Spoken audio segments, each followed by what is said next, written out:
Well, I'm back again, this time to report on some bad news after just uploading a video of the Clemson offense and what they need to do to improve on the previous season and going into 2022. One of those things being getting everyone healthy. And now we're seeing that yet another player has been injured and suffers questionably season-ending injury, ACL tear for wide receiver Adam Randall. True freshman that just came in from Myrtle Beach, had been really shining for the Tigers in spring practice. Lots of reports out there that he was looking like a Mike Williams in his late tenure as a Tiger, but already as a freshman, he was big and ready. And Dabo Swinney even mentioned that he is one of the few receivers that he's ever seen to be ready when he walked on the field as a true freshman.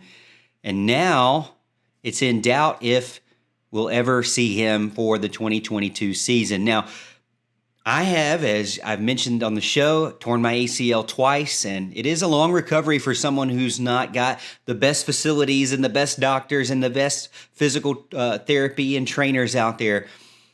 But Adam Randall does have that. And so thankfully, the recovery and time period that it takes to get back on the field has been drastically reduced, especially in today's world of sports medicine. The ACL, which used to be a very long recovery time, has been cut in half or better. As we saw with Amari Rodgers, when he tore his ACL, he was able to return very quickly, being able to play in October.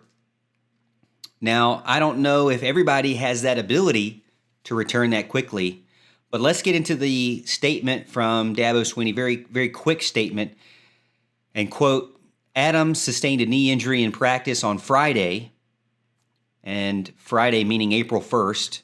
He's expected to undergo surgery to repair a torn ACL later this week, and after which time he will begin to attack his rehab. Adam has had a tremendous spring, and we look forward to having him back on the field once he's returned full health. Now, I have an iPhone, so I did ask Siri, what is the 7 months from now or 7 months from Friday? And we're looking at November 8th. So if he makes it back in 7 months, you're looking at the beginning of November. If he makes it back in 6 months, you're looking at the beginning of October from this week or the end of this week. And in that time frame, if it is the beginning of November, let's just say he returns November 8th, he'll be missing the Notre Dame game, but be available possibly, and I'm speculating here, for November 12th Louisville game, or the November 19th Miami game, or the November 26th South Carolina game. So anywhere, in my estimation, if he makes it by November, he's got 4 games left in the regular season.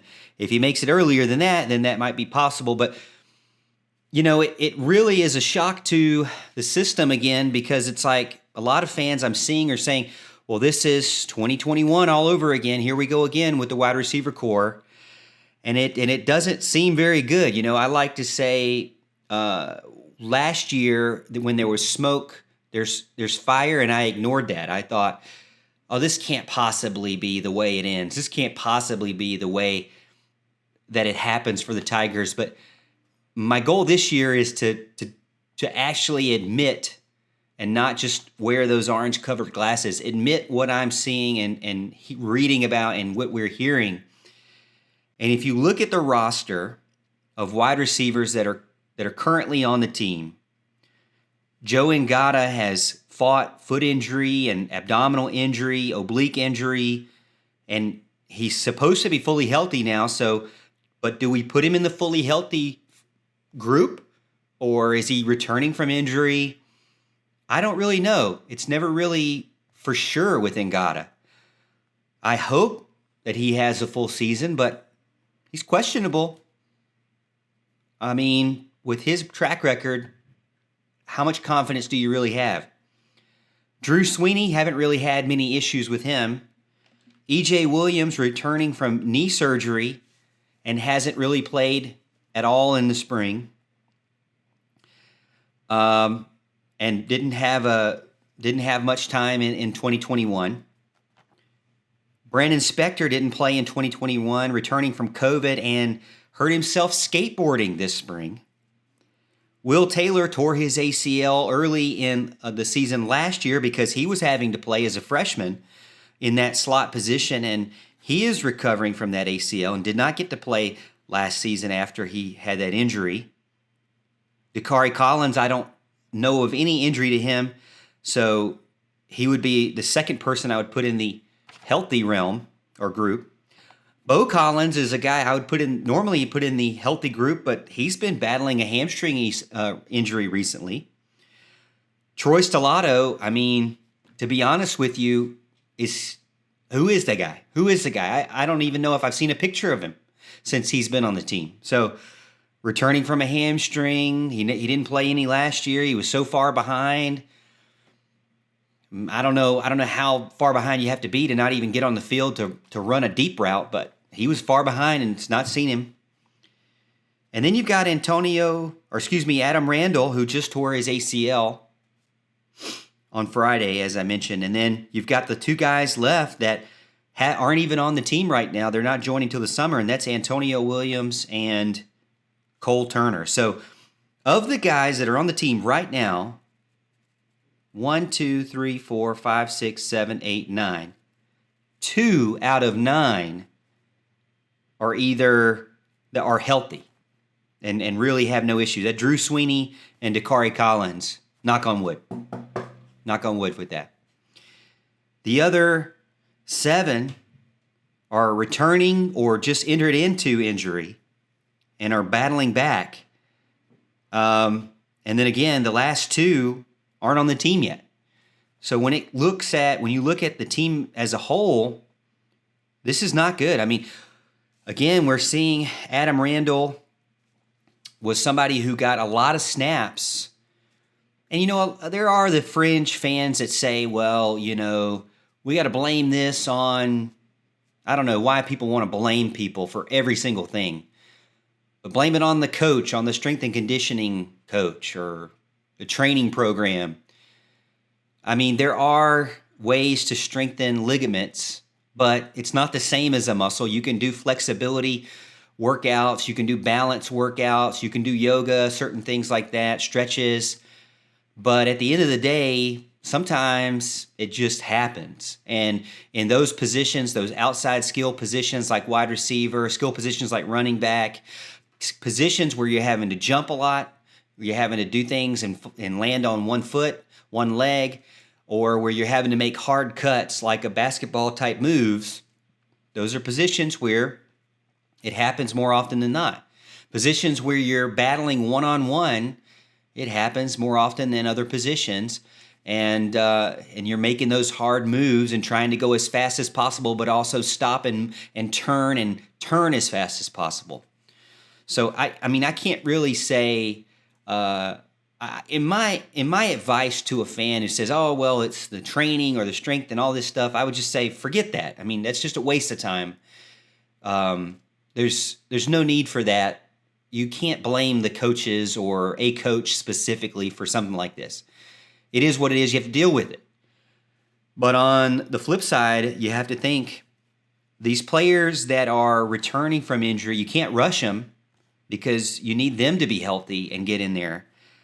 But I'm going to admit, last year I did not accept the facts that were in front of me, and this year I'm going to try to do that for you and for myself.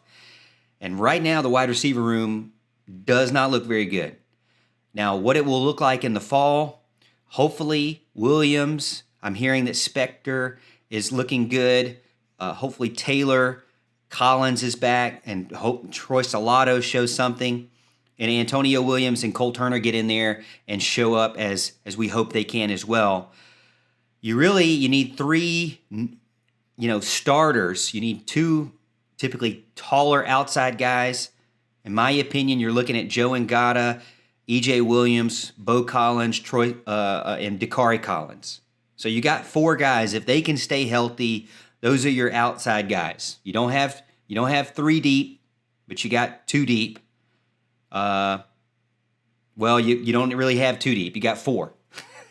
So you got your starters plus 1 on your big tall guys.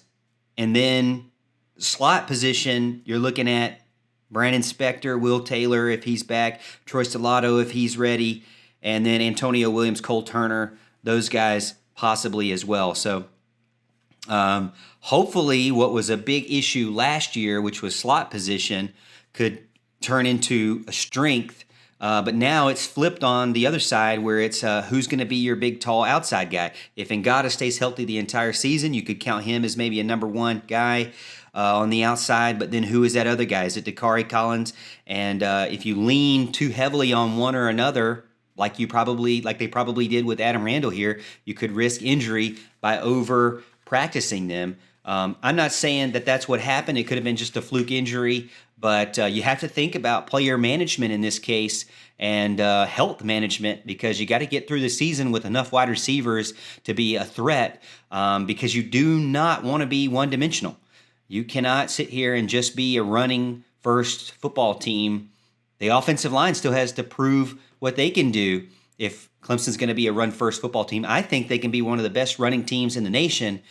But it's going to be hard if they don't, have their main starters on wide receivers are not healthy. We've seen what happened with Alabama when their key wide receivers are out. When they're in, they destroy Georgia in the SEC championship. When they're out, Georgia beats them for the national championship. I think Alabama could have easily beat Georgia with their starting wide receivers in the game. And so you need those playmakers out there. Clemson's going to need them as well to get healthy going into fall. Again, like my co-host would tell me, don't hit the panic button. It's still the spring. These players that I mentioned that are returning from injury can still get healthy and still be a main factor in the 2022 season. But there is definitely cause for concern with the overall roster group there at wide receiver. Hey, let me know. Am I panicking? Am I saying too much? Am I too worried? Should I calm down? Tell me in the comments, or maybe my thoughts and opinions are on point. Tell me that too. Let me know, but don't forget to like this video and subscribe to the YouTube channel.